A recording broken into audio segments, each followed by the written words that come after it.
Hello students, मैं doctor Renuka Verma अपने channel botany ज्ञान में एक बार फिर से आपका स्वागत करती हूँ।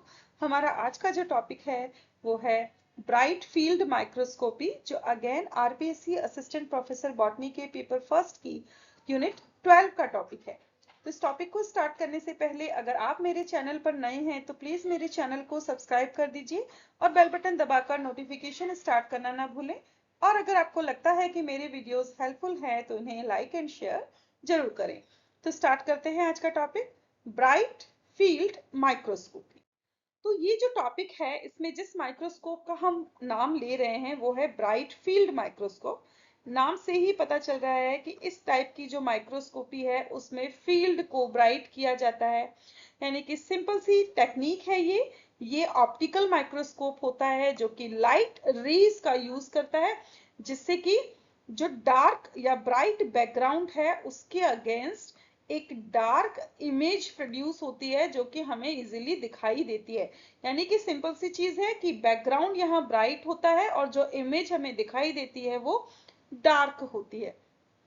ये एक स्टैंडर्ड माइक्रोस्कोप है जिसका यूज बायोलॉजी, सेलुलर बायोलॉजी या सेल बायोलॉजी हम कह सकते हैं, और माइक्रोबायोलॉजी लेबोरेटरी स्टडीज के लिए इसका यूज किया जाता है। ब्राइट फील्ड माइक्रोस्कोप जो है वो सिंपलेस्ट टाइप ऑफ माइक्रोस्कोप है जो जनरली हम सिंपल लैब में यूज करते हैं। इसे हम कंपाउंड लाइट माइक्रोस्कोप भी कहते हैं। ये जो माइक्रोस्कोप है इसका यूज किया जाता है जो लाइव स्पेसिमेन है, लाइव और फिक्स्ड जो स्पेसिमेन है उनको देखने के लिए किया जाता है, जिन्हें हमने स्टेन किया है बेसिक स्टेन से, जिससे कि इमेज और इमेज बैकग्राउंड जो है वो एक कंट्रास्टिंग इफेक्ट वहां पर शो करते हैं, जिससे कि हम इजीली उसको माइक्रोस्कोप के अंदर देख सकते हैं। ये जो है स्पेशली डिजाइंड माइक्रोस्कोप है क्योंकि इसके अंदर मैग्नीफाइंग ग्लासेस प्रेजेंट होते हैं। इन मैग्नीफाइंग ग्लासेस को हम लेंसेज कहते हैं, जो कि स्पेसिमेन की जो जूम है उसे मॉडिफाई करता है, जिससे कि एक इमेज बनती है और उसे हम आईपीस के द्वारा देखते हैं। इसे हम पूरा आगे डिटेल में देखेंगे कि एक माइक्रोस्कोप, ब्राइट फील्ड माइक्रोस्कोप के कौन कौन से पार्ट होते हैं और कौन सा पार्ट किस चीज के अंदर हेल्प करता है। पहले हम ये देखें कि जो ब्राइट फील्ड माइक्रोस्कोपी है वो किस प्रिंसिपल पर बेस्ड है। जब हम एक स्पेसिमेन की बात करते हैं तो उसे हमें फोकस करना है और उसकी एक इमेज बनानी है ब्राइट फील्ड माइक्रोस्कोप के अंदर, ताकि हम उस स्पेसिमेन को इजीली देख सकें। तो उसके लिए ये जरूरी है कि स्पेसिमेन जो है उससे एक यूनिफॉर्म बीम जो है वो पास आउट हो, जो कि इल्यूमिनेटिंग लाइट की होती है, यानी कि सिंपल सी चीजें, प्रकाश जो है वो उसको पास आउट करे और वहां पर एक इमेज क्रिएट हो जो कि हमें इजीली दिखाई दे सके। इसके लिए जो है डिफरेंशियल एब्जॉर्प्शन और डिफरेंशियल रिफ्रैक्शन का यूज किया जाता है इस माइक्रोस्कोपी में, जिससे कि एक कंट्रास्टिंग इमेज जो है वो प्रोड्यूस होती है। जो स्पेसिमेन हम यहाँ पर यूज करते हैं उसे पहले स्टार्टिंग में हम फिक्स करते हैं, उसको स्टेन करते हैं। स्टेन करने से उसके अंदर एक कलर इंट्रोड्यूस होता है, जिससे कि हम इजीली उसको कैरेक्टराइज कर सकते हैं अंडर माइक्रोस्कोप। जो कलर्ड स्पेसिमेन होता है उसकी एक रिफ्रैक्टिव इंडेक्स होती है, और ये रिफ्रैक्टिव इंडेक्स जो है उसे आसपास की सराउंडिंग से डिफ्रेंशिएट करती है, उससे अलग करती है, जिस जो कि एब्जॉर्प्शन और रिफ्रैक्टिव कंट्रास्ट कॉम्बिनेशन जो है वहां पर शो करती है, जिससे हमें जो स्पेसिमेन है या जो स्लाइड हमने प्रिपेयर की है वो हमें क्लियरली दिखाई देती है। इस डायग्राम से जो है आप इजीली इसके प्रिंसिपल को समझ सकते हैं। देखिए सबसे नीचे जो है इस माइक्रोस्कोपी के अंदर लाइट सोर्स होता है जो यहाँ पर हमें दिखाई दे रहा है। ये हम पाथ ऑफ लाइट की बात कर रहे हैं कि यहाँ से शुरू होकर के किस तरीके से वो ऊपर हमें दिखाई देता है। ठीक है, अब देखिए यहाँ पर एक लाइट सोर्स है, लाइट सोर्स के ऊपर कंडेंसर लेंस है। कंडेंसर लेंस में ये देखिए ये जो स्ट्रक्चर हमें दिखाई दे रहा है ये बेसिकली लाइट है। लाइट जो है इस लाइट सोर्स से होती हुई यहाँ पर कंडेंस होती है। कंडेंस होकर जो स्टेज के ऊपर स्पेसिमेन लगा हुआ है, इस स्पेसिमेन को वो लाइट जो इल्यूमिनेट करती है उसको प्रकाशित करती है। अब इसमें से कुछ लाइट जो है वो तो अनरिफ्लेक्टेड रह जाती है, कुछ जो है ऑब्जेक्टिव लेंस के थ्रू चली जाती है, और बाकी जो लाइट है वो देखिए ये जो लाइट आपको दिखाई दे रही है ये ऑब्जेक्टिव लेंस के थ्रू होते हुए आई पीस लेंस तक जाती है, जिसे हम ऑक्यूलर लेंस भी कहते हैं, और फिर वो जो स्पेसिमेन है हमें क्लियरली दिखाई देता है। यानी कि कुछ अमाउंट ऑफ लाइट तो अनरिफ्लेक्टेड रहता है, रिफ्लेक्ट नहीं हो पाता, और जो रिफ्लेक्ट होता है वो आई पीस लेंस के थ्रू हमें दिखाई देता है, और हमें ये पता चलता है कि उस स्लाइड में क्या रखा गया है और उसका क्या स्ट्रक्चर है। अब हम बात कर रहे हैं ब्राइट फील्ड माइक्रोस्कोप के डिफरेंट पार्ट की और उनका फंक्शन क्या है उसकी। तो देखिए यहाँ पर जिन पार्ट्स की हम बात कर रहे हैं वो यहाँ पर हमें इस इमेज में भी दिखाई देंगे। ये जो एक सिंपल कंपाउंड माइक्रोस्कोप है, जिसे हम ब्राइट फील्ड माइक्रोस्कोप भी कहते हैं। तो सबसे पहले जो हम बात कर रहे हैं वो है आपका आई पीस, जिसे हम ऑक्यूलर लेंस भी कहते हैं। तो देखिए ये जो दो लेंसेज आपको दिखाई दे रहे हैं ये होते हैं आपके आई पीस या ऑक्यूलर लेंसेज। आई पीस इसलिए कहते हैं क्योंकि इन्हीं के ऊपर हम अपनी आईज को रखते हैं देखने के लिए। इनका क्या फंक्शन होता है, ये जो है जो ऑब्जेक्टिव लेंस ने जो इमेज बनाई है उस इमेज को ये क्या करते हैं, मैग्नीफाई करते हैं, जूम आउट करते हैं, जिससे कि जो स्पेसिमेन है वो इजीली, जो भी ऑब्जर्वर उसे देख रहा है उसे इजीली दिखाई देता है। Next one is objective lenses. तो जो नीचे की तरफ लेंसेज होते हैं, ये तीन लेंसेज जो आपको दिखाई देते हैं डिफरेंट जूम कैटेगरी वाले होते हैं, इन्हें हम ऑब्जेक्टिव लेंसेज कहते हैं। और ये जो स्पेसिमेन है उससे प्राइमरीली मैग्नीफाई करता है, यानी सबसे पहले लाइट जो है स्पेसिमेन से होते हुए ऑब्जेक्टिव लेंस में आती है, तो वो सबसे पहले यहां पर जूम आउट होते हैं। उसके बाद आता है नोज पीस। तो देखिए यहाँ पर आपको क्लियरली नोज पीस भी दिखाई देगा। ये जो है ऑक्यूलर लेंस के नीचे की तरफ जो लगा हुआ है ये नोज पीस है, जो कि इसको मूव करने में हेल्प करता है। नोज पीस जो है उसके अंदर एक रोटेटिंग मैकेनिज्म प्रेजेंट होता है, जो कि एक तरफ ऑब्जेक्टिव लेंसेज को और दूसरी तरफ जो है ऑक्यूलर लेंसेज को होल्ड किए रहता है। Next one is stage. Stage देखिए ये जो आपको दिखाई दे रहा है जहां पर हम स्लाइड्स को रखते हैं वो स्टेज होता है। ये एक प्लेटफॉर्म होता है जिसपे हम स्पेसिमेन को प्लेस करते हैं ऑब्जर्वेशन के लिए। स्टेज के ऊपर क्लिप्स लगी हुई होती हैं, देखिए जो ये दोनों साइड में क्लिप्स लगी हुई हैं इन्हें हम स्टेज क्लिप्स या स्लाइड होल्डर भी कहते हैं। ये जो स्लाइड हमने रेडी की है जिसपे हमने स्पेसिमेन रखा है उसको होल्ड करने का काम करती है, ताकि वो स्लाइड जो है हिले डुले नहीं। इसके बाद है कंडेंसर। कंडेंसर जो है स्टेज के जस्ट नीचे की तरफ रखा हुआ होता है। देखिए यहाँ पर ये जो हिस्सा आपको दिखाई दे रहा है जिससे कि लाइट पास आउट होती है वो होता है कंडेंसर। कंडेंसर का काम होता है कि स्पेसिमेन तक उसको लाइट पहुंचानी है, उसके लिए वो लाइट को फोकस करता है जिससे कि इमेज का कंट्रास्ट जो है वो एनहांस होता है। तो आई होप ये जो 6 पार्ट्स हैं वो आपको इजीली समझ में आ गए होंगे। नेक्स्ट पार्ट्स की तरफ चलते हैं। ये जो डायग्राम है ये भी एक different kind of bright field microscope का है, जो थोड़ा सा हायर कैटेगरी वाला है, हायर जूम हमें यहाँ पर देखने को मिलता है। नेक्स्ट पार्ट जो है वो है आपका डायफ्राम। तो देखिए यहाँ पर जहां पर हमने कंडेंसर लेंस देखा था, कंडेंसर लेंस के जस्ट ऊपर की तरफ यहाँ पर डायफ्राम प्रेजेंट होता है, और इस डायफ्राम का काम क्या होता है, स्पेसिमेन तक लाइट कितने अमाउंट में पहुंचेगी उसको रेगुलेट करने का काम ये डायफ्राम करता है। Next one is illuminator. तो देखिए जो लाइट सोर्स है उसी के ऊपर की तरफ आपको इल्यूमिनेटर दिखाई देगा जिससे कि लाइट बाहर निकलती है, इसी को हम लाइट सोर्स करते हैं। और ये जो है स्पेसिमेन को नेसेसरी लाइट प्रोवाइड करने का काम करता है। Next one is focus knob. Focus knob जो है बेसिकली दो तरह के एडजस्टमेंट आपको यहाँ पर दिखाई दे रहे हैं, fine adjustment and coarse adjustment. Basically जो स्पेसिमेन है उसको फोकस करने में हेल्प करते हैं, जो माइक्रोस्कोप है उसके फोकस को एडजस्ट करते हैं। इसके अंदर कोरस और फाइन एडजस्टमेंट दोनों टाइप के नोब्स जो हैं वो इसी के अंदर आते हैं। Next one is arm. Arm जो है वो हिस्सा होता है जिससे कि हम माइक्रोस्कोप को उठाते हैं, ये कैरिंग हैंडल होता है, इसे हम आर्म कहते हैं। ये माइक्रोस्कोप को सपोर्ट करता है और उसे इजीली एक जगह से दूसरी जगह कैरी करने में या उसको उठाने में हेल्प करता है। Next one is base.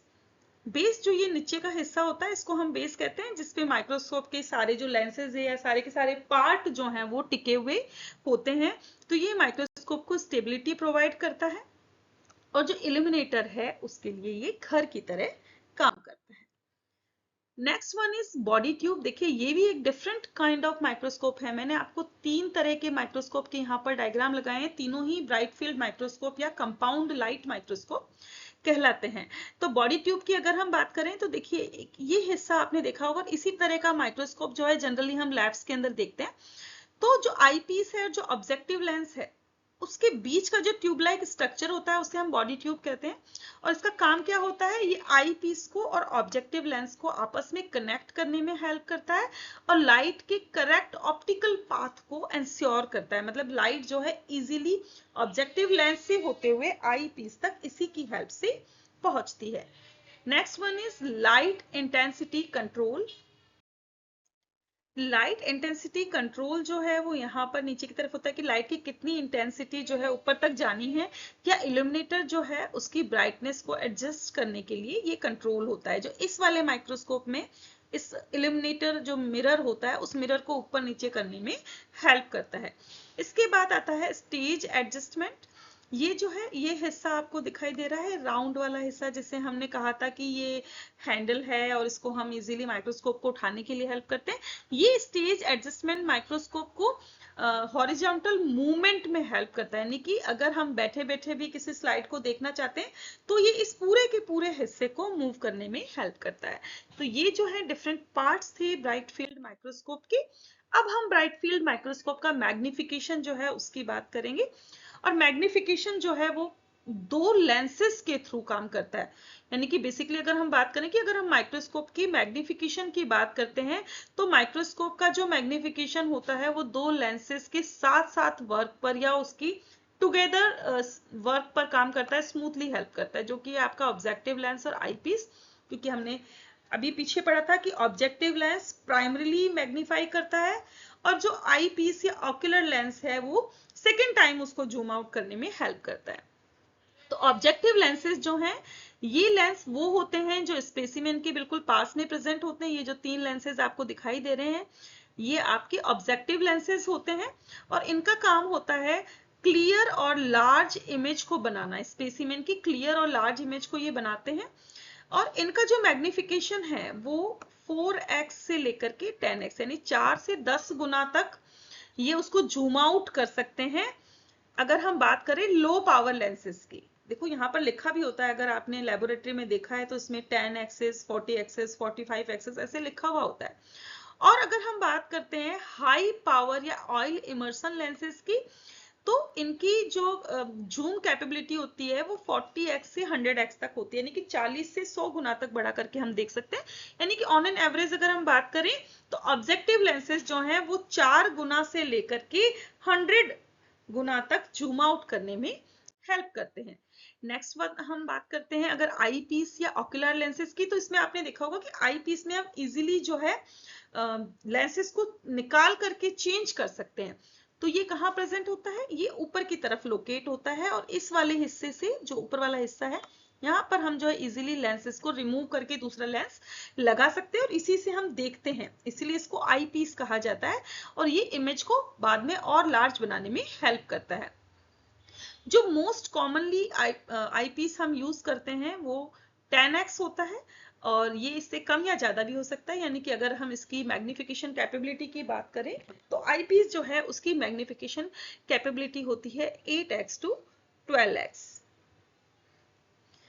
अब टोटल मैग्निफिकेशन पावर की बात करें तो एक मैग्निफिकेशन पावर कितना होता है, जो ऑब्जेक्टिव लेंस है उसका मैग्निफिकेशन पावर इनटू जो आई पीस है उसका मैग्निफिकेशन पावर, उनको आपस में अगर आप मल्टीप्लाई कर लेंगे तो हमारे पास स्पेसिमेन का एग्जैक्ट मैग्निफिकेशन शो हो जाएगा। यानी कि अगर हम बात करें कि हम जो है ऑब्जेक्टिव लेंस यूज कर रहे हैं 45x का और आई पीस जो है वो हम 10x का यूज कर रहे हैं, तो जो स्पेसिमेन है उसकी टोटल मैग्निफिकेशन हो जाएगी 45 इंटू 10 यानी कि 450 एक्सेस। यानी कि ऑब्जेक्टिव लेंस अगर 45x का है, आई पीस अगर 10x का है, तो स्पेसिमेन जो हम देख रहे हैं वो हम 450 गुना तक उसको झूम करके वहां पर देख पा रहे हैं।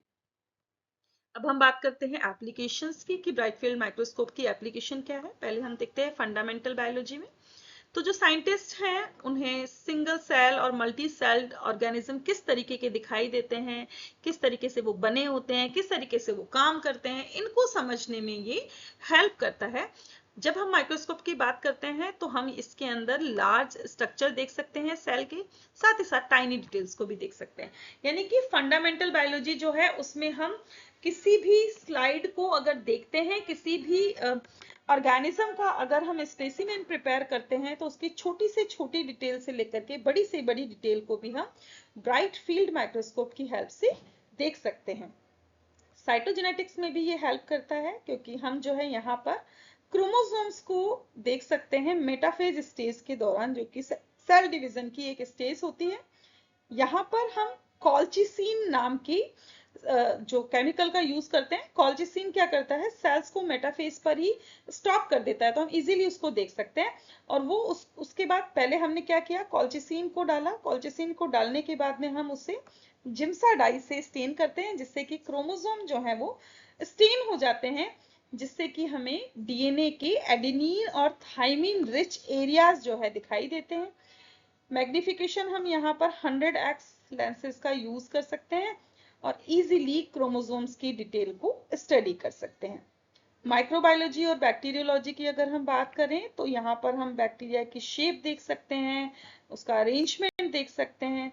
बैक्टीरिया कितना भी छोटा हो, उसको देखने में कितनी भी दिक्कत हो, लेकिन हम वहां पर special stains like gram staining, negative staining method, इन सब का यूज करके हम इजीली ब्राइट फील्ड माइक्रोस्कोप के अंडर इसको ऑब्जर्व कर सकते हैं। नेक्स्ट वन इज एप्लीकेशन ही हम देख रहे हैं। अब हम पैरासिटोलॉजी में देखेंगे। पैरासाइट्स की हम बात कर रहे हैं तो बेसिकली जो प्रोटोजोन्स होते हैं लाइक पैरामीशियम, इन्हें भी हम ब्राइट फील्ड माइक्रोस्कोप के अंडर इजीली देख सकते हैं। सेल बायोलॉजी की अगर हम बात करें तो ब्राइट फील्ड माइक्रोस्कोप जो है वो एनिमल और प्लांट सेल दोनों की ही स्टडी करने में हेल्प करता है। इससे हम सेल को देख सकते हैं, उसके डिफरेंट पार्ट्स को देख सकते हैं, जस्ट लाइक सेल ऑर्गेनीज को देख सकते हैं। साथ ही साथ सेल के अंदर कुछ प्रोसेसेस जो हो रही हैं उसे भी हम इन माइक्रोस्कोप के अंडर में ऑब्जर्व कर सकते हैं। स्टेनिंग टेक्निक्स में भी हम इसका यूज कर सकते हैं। मोस्ट ऑफ द टाइम अगर हम बात करते हैं ब्राइट फील्ड माइक्रोस्कोप के अंडर हम जिन स्पेसिमेन को देखते हैं वो ज्यादातर स्टेन्ड होते हैं, जिससे कि उनकी विजिबिलिटी इंप्रूव होती है। स्टेन और कलर करने से जो छोटे छोटे स्ट्रक्चर्स होते हैं वो कंट्रास्ट हो जाते हैं और हम इजीली उनको देख पाते हैं। जो कॉमन टेक्निक्स हम यहाँ पर यूज करते हैं वो है negative staining technique and gram staining technique. अब हम बात करें कि हम ब्राइट फील्ड माइक्रोस्कोप का यूज क्यों करते हैं, मतलब कि इनके एडवांटेजेस क्या हैं। फर्स्ट एडवांटेज ये है कि ये बहुत ही इजी टू यूज होता है, क्योंकि इसकी कोई बहुत खास टेक्निक नहीं है, सिंपल होता है, बहुत ही फ्यू एडजस्टमेंट्स की हमें जरूरत होती है और कोई बिगिनर भी जो है वो इजीली इससे स्लाइड को देख सकता है, इसको ऑपरेट कर सकता है। इसीलिए आपने देखा होगा कि जो भी कॉलेज की या स्कूल्स की लेबोरेटरीज होती हैं उसमें सबसे इजीएस्ट वे में ऑब्जर्वेशन के लिए इन्हीं माइक्रोस्कोप का यूज किया जाता है। सेकेंड एडवांटेज है कि फ्लेक्सिबल होता है डिफरेंट सैंपल्स के लिए, यानी कि हम यहाँ पर स्टेन्ड सैंपल्स को भी देख सकते हैं, अनस्टेन्ड स्पेसिमेन को भी देख सकते हैं। ठीक है, डिपेंड करता है सैंपल पर, या ये डिपेंड करता है कि हम देखना क्या चाहते हैं, उसको हम इजीली यहाँ पे देख सकते हैं। ट्रू कलर की बात करें तो जो स्पेसिमेन है उसका रियल कलर हमें यहाँ पर दिखाई देता है, उसमें कोई भी चेंज नहीं होता, जिससे कि हम करेक्ट ऑब्जर्वेशंस भी कर सकते हैं। कैन बी अपग्रेडेड की अगर बात करें तो इन माइक्रोस्कोप को हम मॉडिफाई कर सकते हैं, इंप्रूव कर सकते हैं, जिस भी हिसाब का हमारा यूज है उस हिसाब से। यानी कि हमें अगर इमेज को एनालाइज करना है तो हम आईपीस के पास में कैमरा लगाकर उस स्पेसिमेन की पिक्चर भी ले सकते हैं। इसे हम डार्क फील्ड माइक्रोस्कोप के रूप में भी यूज कर सकते हैं। इसके लिए हमें कुछ नहीं करना, कुछ चेंजेस करने हैं। इसके लिए हम फ्लोरेसेंट डाई का यूज करेंगे, लाइट को एडजस्ट करेंगे, जिससे कि ये ब्राइट फील्ड माइक्रोस्कोप जो है वो डार्क फील्ड माइक्रोस्कोप की तरह से हेल्प करेगा। और यहाँ पर क्या हो जाएगा, उल्टा हो जाएगा, यहाँ पर बैकग्राउंड डार्क होगा और जो स्पेसिमेन है वो लाइट होगा। तो वो भी हम, तो अब तक हमने बात की एडवांटेजेस की। अब हम बात कर रहे हैं कि ब्राइट फील्ड माइक्रोस्कोप जो है उसके डिसएडवांटेजेस क्या क्या हैं। तो देखिए सबसे पहला तो इसकी जो कंट्रास्टिंग जो है वो बहुत ही लिमिटेड होती है, क्योंकि ये माइक्रोस्कोप जो है वो नेचुरली लो कंट्रास्ट वाला होता है। तो कभी कभी जो है हमें स्ट्रेन करना बहुत ही जरूरी हो जाता है, तभी हम स्पेसिमेन को देख पाते हैं। अगर हम यहाँ पर अपर्चर डायफ्राम का यूज करते हैं तो वो कभी कभी बहुत ज्यादा कंट्रास्ट क्रिएट कर देता है, जिससे इमेज डिस्टॉर्ट हो जाती है, हमें समझ नहीं आता कि हम देखना क्या चाह रहे हैं। तो हम यहाँ पे आईरिस डायफ्राम का यूज कर सकते हैं ताकि कंट्रास्टिंग को कंट्रोल किया जा सके।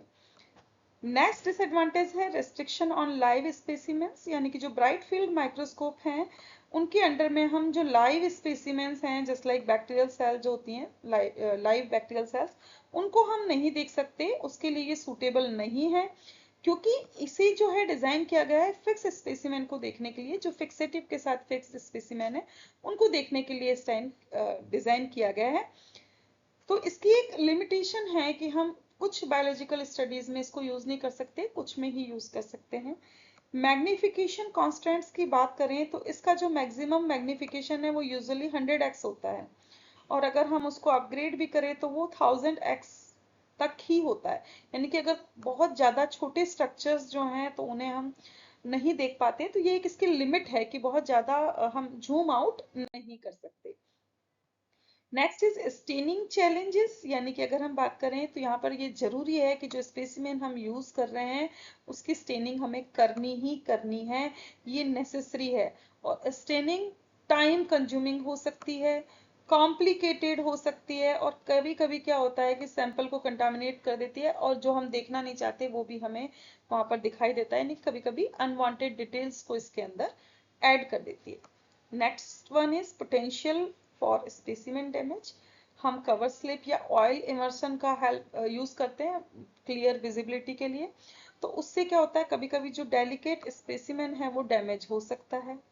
साथ ही साथ इनको देखने के लिए हमें बहुत ही ज्यादा स्ट्रॉन्ग लाइट चाहिए होती है, उसकी रिक्वायरमेंट होती है, जिससे कि बहुत ज्यादा लाइट अगर हम यूज करते हैं तो उससे हीट जनरेट होता है, जिससे कि सैंपल की डेथ हो सकती है, वो किल हो सकता है या उसको नुकसान पहुंच सकता है। Next one is resolution concern की अगर हम बात करें तो माइक्रोस्कोप जो है इसका रिजोल्यूशन, ये वाली जो माइक्रोस्कोप की हम बात कर रहे हैं वो रिलेटिवली लो होता है, जिससे कि जो छोटी छोटी डिटेल्स हैं उसकी क्लियरिटी जो है इफेक्ट होती है, वो हम उसको क्लियरली देख नहीं पाते। Next one is limited magnification, मैंने आपको बताया भी था। ओवरऑल अगर हम मैग्निफिकेशन की बात करें यानी आईपीस और ऑब्जेक्टिव लेंस दोनों के मैग्निफिकेशन को अगर हम मल्टीप्लाई कर भी दे तो मैक्सिमम जो है हम 1300x तक ही इसको देख पाते हैं। तो कई बार जब हमें डिटेल्ड स्टडी करनी होती है तो उसके लिए ये जूमिंग या मैग्निफिकेशन जो है वो कंप्लीट नहीं होता, इनफ नहीं होता, तो ये इसके डिसएडवांटेज है। तो ये था हमारा आज का टॉपिक जिसमें हमने ब्राइट फील्ड माइक्रोस्कोपी के बारे में बात की, किस प्रिंसिपल से काम करती है, क्या इसके डिफरेंट पार्ट्स हैं, उनके क्या फंक्शंस हैं, एप्लीकेशंस क्या हैं, इसकी एडवांटेजेस क्या हैं और डिसएडवांटेजेस क्या हैं। और आई होप ये जो टॉपिक है वो आपको अच्छे से समझ में आ गया होगा और ये आपकी आरपीएससी असिस्टेंट प्रोफेसर की प्रिपरेशन में आपकी हेल्प करेगा। मिलते हैं नेक्स्ट लेक्चर में, तब तक बने रहे हमारे साथ। Thanks for watching and stay tuned to Botany Gyan for more interesting botany videos. Thank you.